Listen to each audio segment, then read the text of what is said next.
देखिए जो खबर आई, वैसे तो मैं राउंड में लेता ही रहता हूं, तो ये भी एक रूटीन राउंड था। तो खबर आई तो एलएनजीपी के ऊपर एक बहुत बड़ी खबर थी, बन के आई थी, तो मैं यहाँ रूटीन राउंड पे आया और चेक किया। हंसते हुए इसलिए बता रहा हूं कि पहले तो 74 वेंटिलेटर नहीं है, 80 वेंटिलेटर हैं, और उसमें से अगर 70 खराब होंगे तो क्या आपको लगता नहीं कि दिल्ली में हाहाकार मच जाएगा? हमारे 80 वेंटिलेटर हैं और 80 में से 80 काम कर रहे हैं। 18 हमने बैकअप पे रखे हैं, इमरजेंसी के लिए रखे हुए हैं, वो भी हमारे काम कर रहे हैं।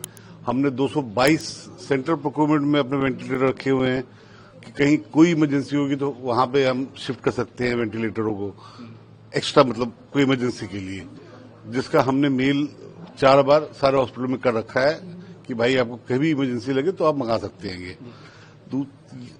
दूसरी बात, जो अफवाह फैली, जो डेट की बात बताई गई, अगर 70 वेंटिलेटर खराब थे तो उससे पहले की रिपोर्ट मैं आपको दूंगा। किसी दिन वेंटिलेटर पे 67 पेशेंट है, किसी दिन 62 पेशेंट है, किसी दिन 64 पेशेंट है, किसी दिन 65 पेशेंट है। अगर वेंटिलेटर खराब होते तो 67, 68 पेशेंट कैसे होते? एक दो खराब, क्योंकि मशीनें खराब होते रहते हैं और रिपेयर होते रहते हैं, 2-3 दो की मैं वादा नहीं करता, क्योंकि इससे मशीन कभी कोई खराब एक दो हो गया तो उसको ठीक हो जाती है, ठीक करवा देते हैं।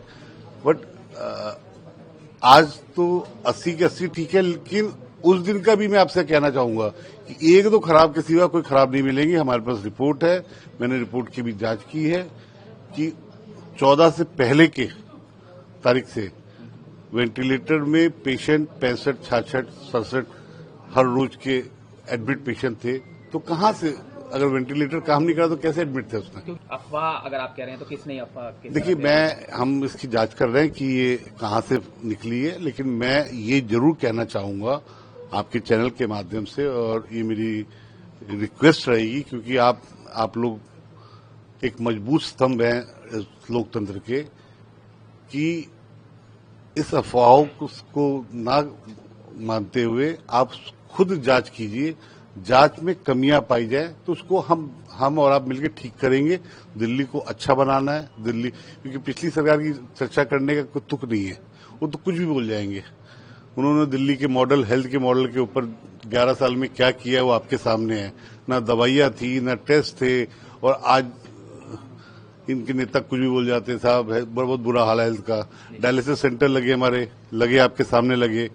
एमआरआई में आपके चैनल के माध्यम से कह रहा हूँ कि जनवरी तक हमारे एमआरआई टेंडर फ्लोट हो जाएंगे, लगने चालू हो जाएंगे, 6 हॉस्पिटल में लग जाएंगे, और मार्च तक हम सारे हॉस्पिटल में 40 के 40 एमआरआई लगा देंगे। आपके चैनल के माध्यम से कह के जा रहा हूँ, और ये होगा।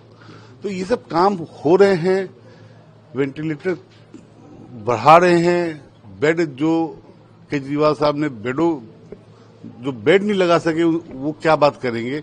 हम बेडों की क्वांटिटी भी बढ़ा रहे हैं, WHO की गाइडलाइंस की ओर चल रहे हैं, और दिल्ली स्वास्थ्य विभाग एज ए सिटीजन, मैं और आप ये तय करें कि काम कर रहा है कि नहीं कर रहा है। कर रहा है तो मैं जरूर चाहूंगा आपके चैनल के माध्यम से कि अच्छे को अच्छा बताएं तो अच्छा रहेगा। एक आखिरी सवाल बस, कब सिरप को लेकर जाहिर है कंसर्न उसको? देखिए, गवर्नमेंट ऑफ इंडिया ने जो एडवाइजरी जारी की थी, उस सेम एडवाइजरी हमने भी जारी कर दी है, बिकॉज गवर्नमेंट ऑफ इंडिया उसके ऊपर देख रही है, संज्ञान ले रही है। और हमने 6 महीने में कोई भी उसका कंपनी को उसका कोई टेंडर उसमें नहीं हुआ है।